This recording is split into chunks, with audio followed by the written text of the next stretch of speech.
Hello दोस्तों, आप सभी का हमारे YouTube चैनल वीर मैथ क्लास पर स्वागत है।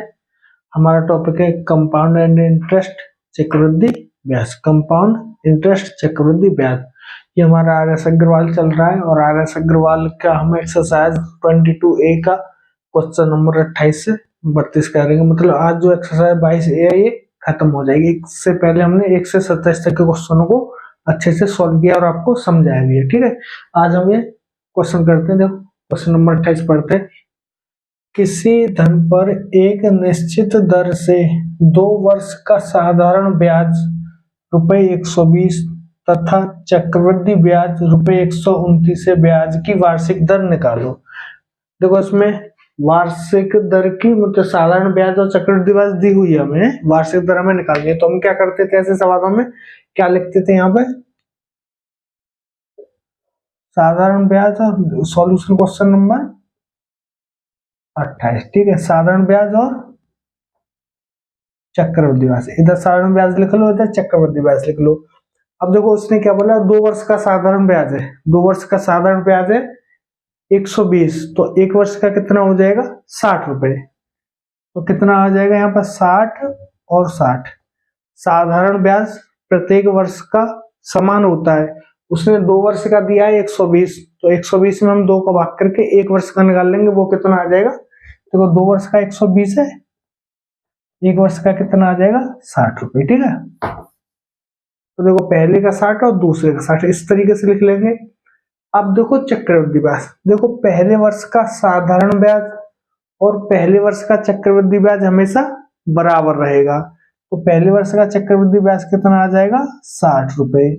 और फिर दूसरे वर्ष का जब निकालते थे तो कैसे लिखते थे, ये वाली वैल्यू यहाँ पे आती थी और प्लस में इसकी ब्याज आती थी, इसकी ब्याज कितनी रहती थी, अभी कितना हमारा यहाँ पे 9 रुपए। ऐसे करके तो ये हो जाएगा हमारा 120 और ये हो जाएगा हमारा 129। ठीक है, ऐसे ही तो लिखा हुआ है, ये आपको इस तरीके से लिखना पड़ेगा। अब ये देखो, ये जो 9 रुपए ब्याज है वो हमको किस पे मिला है, 60 रुपए पे। ये जो 9 रुपए ब्याज मिला हमें कितने पे मिला है, 60 रुपए पे। तो इसका परसेंटेज यहां से हम निकाल देंगे, कितना परसेंटेज हो जाएगा। देखो 9 रुपए मिले हमें 60 रुपए पे, तो परसेंटेज के लिए निकाल दो इसमें मल्टीप्लाई 100 का। अब कितना आ जाएगा, देखो 0 से 0, 3 से 3 और ये 3 से 2 और ये 2 से ये 5, तो कितना आ जाएगा 3 × 5 बराबर 15%। ये इसका आंसर हो जाएगा। समझो देखो मैंने कैसे किया है, इसको अच्छे से अपना देखो टीचर आपको तरीका बता सकता है, सीखना आपको अपने आप ही पड़ेगा। ठीक है, अपना माइंड इसमें यूज करो कि इसमें मैंने किस तरीके से इसको सॉल्व किया है और वो चीज अपने माइंड में अच्छे से बिठा लो। ठीक है, अब देखो सॉल्यूशन क्वेश्चन नंबर 29 का करेंगे। ठीक है, इसमें क्या कह रहा है, 1025 का ऋण 2 बराबर किस्त, अच्छा ये किस्तों वाले सवाल आ गए। ठीक है, किस्तों में चुकाना है, यदि चक्रवृद्धि ब्याज की दर 5% वार्षिक हो तो किस्त का मान क्या होगा। परसेंट दी हुई है और हमको ये मूलधन दिया हुआ है, ये क्या है मूलधन। ठीक है, इसमें मूलधन का कोई मैटर ज्यादा नहीं करता, जो दर दी हुई है सबसे पहले हम इसमें क्या करते हैं, दर लिखते हैं। चक्रवृद्धि ब्याज जब से मैं आपको पढ़ा रहा हूँ सबसे पहले क्या लिखते थे हम, दर, तो इसको निकालते थे हम अनुपात में, तो कितना आया था ये 1/20, और यहाँ से इसका मिश्रण कितना आया था 21। ऐसे करके हम निकालते आ रहे हैं। चक्रवृद्धि ब्याज में पूरे में हमने इस तरीके से निकाला है। ठीक है, अब ये जितने वर्ष के लिए पूछता था उतनी बार हम इसको कैसे लिखते थे, यहां लिखते थे हम P और यहां लिखते थे हम A। इस वाले में P कितना है 20 और A कितना है 21। ऐसे करके लिखते आ रहे हैं। अगर 2 वर्ष का दे रहा है तो 2 बार लिख दो, 3 वर्ष का दे रहा है तो 3 बार लिख दो। लेकिन किस्त वाले सवालों में और नॉर्मल सवाल में क्या अंतर होता है, नॉर्मल सवाल जब रहता था तो हम जैसे 2 वर्ष का दिया हुआ है हम ऐसे 2 बार इसको लिख लेते थे, ऐसे लिखते थे। लेकिन किस्त वाले सवाल में हमको क्या करना है, जब दूसरे वर्ष का लिखेंगे तो इस पे हम स्क्वायर लगाएंगे। और अगर हम तीसरे वर्ष का लिखेंगे तो उस पर 3 की घात लगाएंगे। ऐसे करके हम इसमें और उसमें बस इतना अंतर समझ लो आप। उसमें हम नॉर्मली लिखते थे, इसमें हमें जितनी साल का पूछ रहा है उस स्क्वायर उस तरीके से इस पर घात लगाते आना है। इस सवाल में हमसे पूछ रहा है 2 बराबर किस्त, तो मतलब 2 वर्ष का, तो इसको हम केवल 2 बार लिखेंगे। ये जो 3 वाला है इसको हम कट कर देंगे, ठीक है।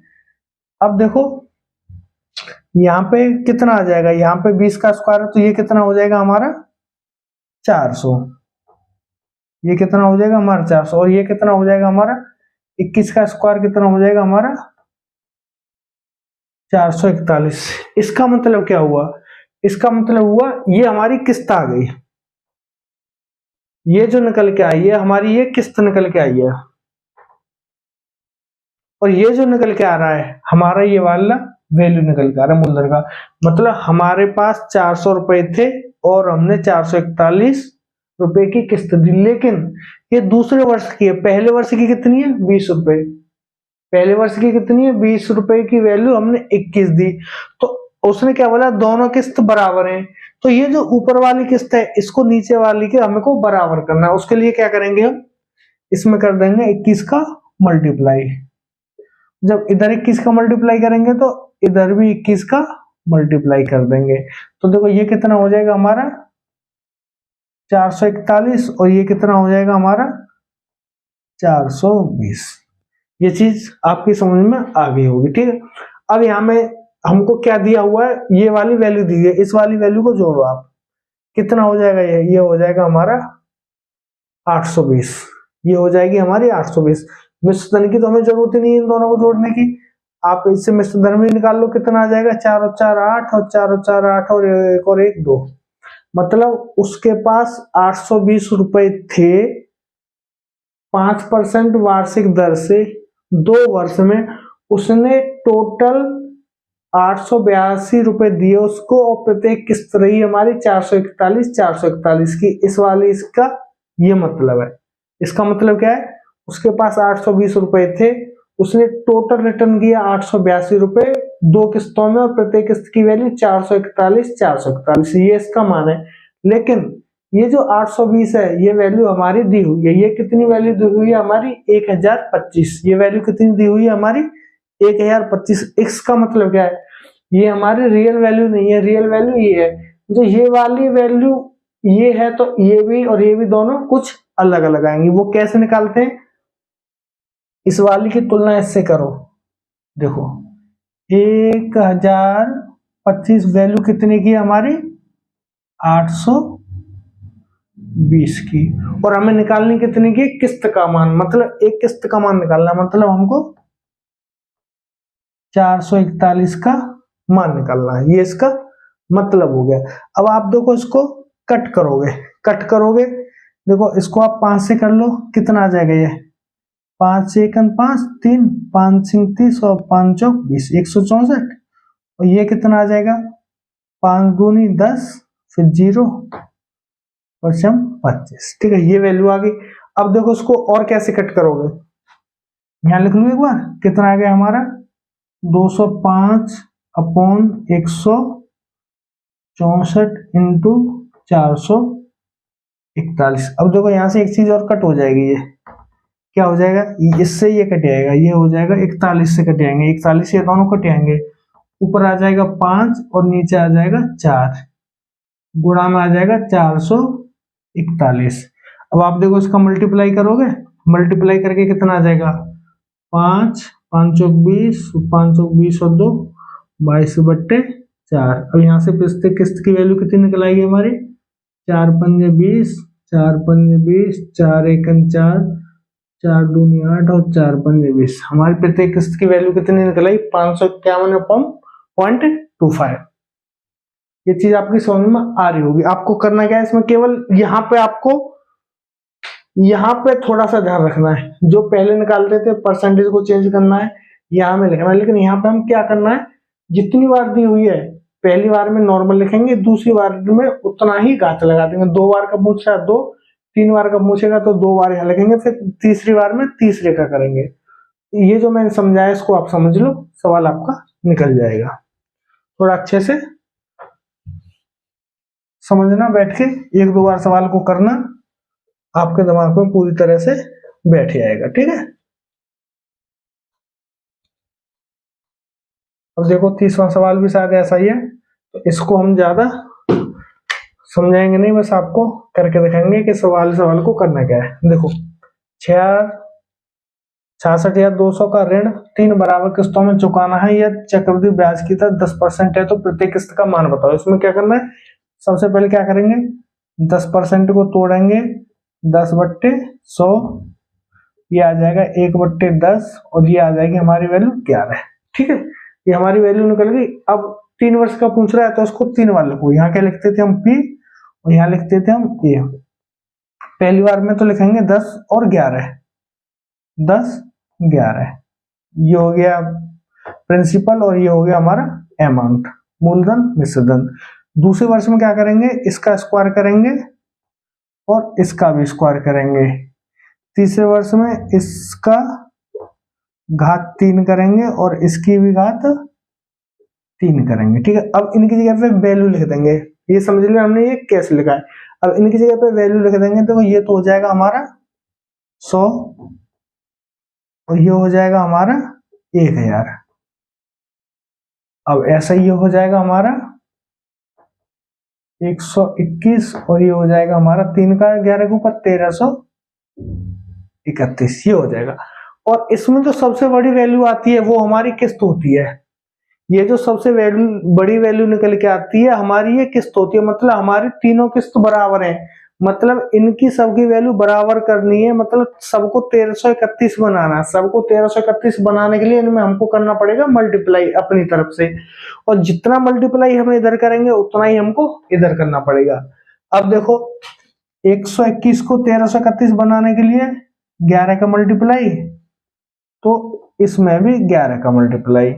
अब 11 को अगर 131 बनाना है तो इसमें 121 का मल्टीप्लाई और इसमें भी 121 का मल्टीप्लाई। अब देखो ये कितना हो जाएगा, ये हो जाएगा 1210, ये हो जाएगा हमारा 1100, ये तो तीन हो जाएंगे 1331 1331 1331। ठीक है, अब देखो ये हमारी वैल्यू कितनी हो जाएगी, इसको जोड़ लो, 1000 1000 2000 1000 3000, 100 और 210 310, तो 3310 के आगे कितने जीरो आ जाएंगे, एक जीरो। ये वैल्यू इसका टोटल करके आ जाएगी, और इसका टोटल हमको करना है कि मिश्रधन तो निकालना नहीं है, इसकी हमें टोटल करने की जरूरत नहीं है, हमें केवल इसमें किस्त निकालना है, मतलब 1331 का मान निकालना है। अब देखो ये वैल्यू हमको दी हुई है, ये वैल्यू हमारी कितनी है, इतनी 66,200 वैल्यू कितने की है, 3310 की, और निकालनी कितने की हमें 1331 की वैल्यू निकालनी है। इसका मल्टीप्लाई कर दिया। अब देखो इससे काटोगे, देखो इससे ये 20 बार कटेगा, इससे टोटल कितनी बार कटेगा, आप इसको काटोगे तो ये कितनी बार कटेगा हमारा 20 बार, और 20 का इसमें मल्टीप्लाई कर दो 1331 में। अब 1331 में मल्टीप्लाई कर दो 20 का, 1331 इंटू 20 कितना आ जाएगा 2662, 2662 के आगे एक जीरो, ये इसकी वैल्यू आ जाएगी। 2 एकम 2 2 3 अच्छे 2 3 अच्छे 2 एकम 2। ठीक है, ये वैल्यू आ गई इसकी, ये हमारा आंसर हो गया। समझ में तो शायद आपकी में आ रहा होगा, अगर समझ में नहीं आ रहा है तो बस एक चीज यहाँ पे आप कर लो, यहाँ के बाद आपको कुछ नहीं करना। यहाँ पे किस्त की वैल्यू निकलवा रहा तो हम केवल एक 1331, एक प्रति किस्त का मान 1331 है, हमको किस्त की वैल्यू निकालनी है, तो यहाँ से हम 1331 का मान निकाल देंगे। ये क्वेश्चन नंबर 30 हो गया हमारा। अब देखो क्वेश्चन नंबर 31 में क्या कह रहा है हमारे में, थोड़ा सा क्वेश्चन को पढ़ना जरूरी है, पढ़ के समझना जरूरी है। किसी धन को 2 वार्षिक किस्तों में चुकाया जाता है, प्रत्येक किस्त का मान 882 तथा वार्षिक ब्याज की दर 5% हो तो धन कितना था। समझ में आ गया, सीधा कर लो, 5% लिखो। 5% को कैसे लिखेंगे, 5/20। सबसे पहले इसको परसेंटेज को हटा के इसको अनुपात में बदल लो। ठीक है, कितना आ जाएगा 100, तो कितना आ जाएगा 1/20।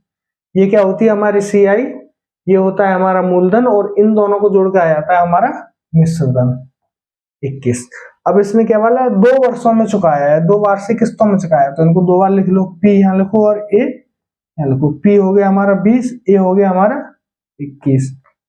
फिर पी कितना हो जाएगा, 2 बार पूछ रहा है तो 20 का स्क्वायर करेंगे तो यहाँ कितना आ जाएगा हमारा 400, यहाँ 21 का मल्टीप्लाई करेंगे ये हो जाएगा 441। ठीक है, अब देखो दोनों किस्तों की वैल्यू बराबर है। अभी उधर मत देखो, पहले हम ये परसेंटेज को सॉल्व करते हैं।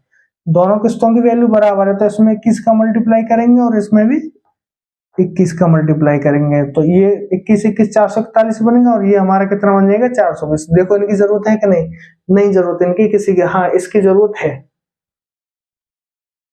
टोटल वैल्यू हमारी कितनी आ गई, ये आ गया हमारा 420, तो टोटल वैल्यू कितनी आ जाएगी हमारी 820। मतलब क्या है इसका, इसका मतलब ये है कि हमारे पास 820 रुपए थे, 5% वार्षिक दर से हमने प्रत्येक किस्त 441 रुपए की दी और उसका धन हमने वापस कर दिया। लेकिन उसने क्या बोला, ये जो 441 की किस्त है ये कितनी है 882।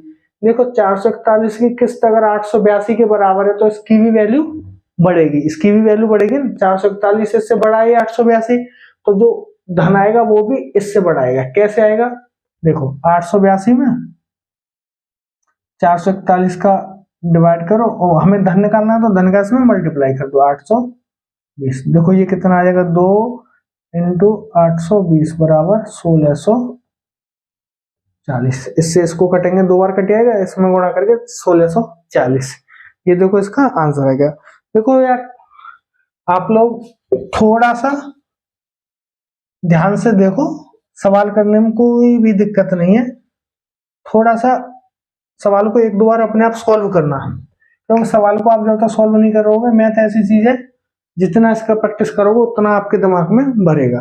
क्वेश्चन नंबर 32, एक पेड़ की ऊंचाई प्रति वर्ष 1/8 गुना बढ़ती है, यदि पेड़ की वर्तमान ऊंचाई 64 सेंटीमीटर है तो 2 वर्ष बाद कितनी होगी। देखो उसने 1/8 परसेंटेज दे दी उसने। हम देखो क्या करते थे, हम परसेंटेज लिखते थे उसको फिर तोड़ के लिखते थे कि ये इतना है, उसने सीधा दे दिया आर बराबर कितनी है हमारी 1/8। इस वाली दर के हिसाब से ये बढ़ रहा है, तो इसमें हमें परसेंटेज निकालने की तो जरूरत नहीं, क्योंकि हमको उसने दे दिया। इसको आप ऐसे करके ये आ जाएगा हमारा 9, ये कितना आ जाएगा हमारा 9 आ गया। अब उसने क्या बोला है 2 वर्ष है, प्रति वर्ष इतने गुना बढ़ रही है, 2 वर्ष बाद कितनी होगी। तो देखो ये तो हमारा 8 आ गया पी और 9 आ गया ए, ये 8 ये 9, ये 8 ये 9। ये किस्त वाला नहीं है, ये किस्त वाला सवाल नहीं है, आप किस्त की तरह सॉल्व नहीं करोगे, ये नॉर्मल सवाल है। एक पेड़ की ऊंचाई प्रतिवर्ष परसेंटेज इस दर से बढ़ रही है, इस दर से प्रतिवर्ष बढ़ रही है, वर्तमान में इतनी है तो 2 साल बाद कितनी होगी, बस वो वाला सवाल है। 2 बार लिख लिया 64 और ये 81। अब देखो इसमें से क्या दिया हुआ है, ये हमारी जो वर्तमान मूलधन क्या होता है वर्तमान 64 है, ये भी 64 है, तो आंसर कितना आ जाएगा हमारा 81 सेंटीमीटर। तो ये वैल्यू और ये वैल्यू बराबर है तो ये वैल्यू हमारे आंसर में आ जाएगी। ठीक है, अगर इन दोनों में कुछ अंतर होता है तो हम फिर डिवाइड करके मल्टीप्लाई करके निकालते हैं, लेकिन ये वैल्यू इसके बराबर है तो ये वैल्यू भी हमारी बिल्कुल रियल वैल्यू, यही इसका आंसर हो गया। वीडियो हम खत्म करते हैं। आशा करता हूं आपको ये चीज समझ में आई होगी। अगर इसमें आपको कुछ भी दिक्कत होती है तो कमेंट करके हमको जरूर बताना, वो आपकी परेशानी हम दूर जरूर करेंगे।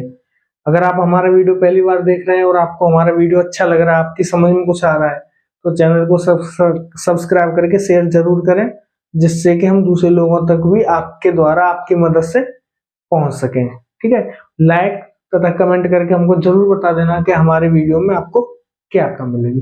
धन्यवाद, जय हिंद।